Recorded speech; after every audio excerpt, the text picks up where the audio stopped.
Nearly everybody will tell you that they've experienced fear of failure. Fear of failure is out there because failure is out there. But get over the fear. Here's the deal. If you're going somewhere, if you're learning new things, if you're experimenting with new things, if you're in the battle to take your skills and your message to a new level, if you're working to really say something new, you're going to fail at different steps. Failing is proof that you're trying something new. The best gauge of you being at the cutting edge of your craft is that you're pushing past what's given knowledge, what's accepted, what's the conventional way that things are done, and you're exploring beyond where other people dare go. That means you're going to have a steady diet of some kind of failure mixed with amazing breakthroughs and success. But nothing new is created without prototypes. Prototypes, if it's an invention, prototypes are a series of failed efforts. Each one builds for more success for the next one. It's like, how do you learn to create something? You ramp it up with the knowledge you have as best as it is, and you find out what fails, what doesn't do what you were expecting or wanting. You correct that, and you maybe innovate something new that you hadn't even thought of because you think about it and your creativity kicks in and you see yet another whole way to go. That process is so endemic to people who are at the edge that they welcome the failures. They do things to expect and eliminate causes of failure. Engineers do this all the time. But even in your creative work, even in dance, even in music, you experiment at the edge and you go, that one didn't do it. But I got somewhere new. I never thought that I could do that.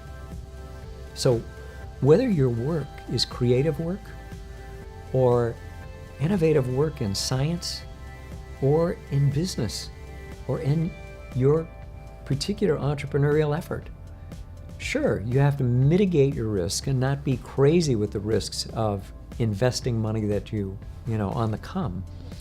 But I've never known an entrepreneur that wasn't at the edge of monetary failure at some point in the process that led to the breakthrough. So be willing to overcome the fear of failure, because if you avoid fear of failure, you need to get used to failure enough because you're out at the edge creating that you don't any longer fear it. You see it as a part of the process, as how you move forward. There's no better way that I know to conquer fear of failure than to put yourself at the edge of failure because you're trying something new. That's what you're learning. To learn to speak a foreign language is to make mistakes until you smooth out what you're doing.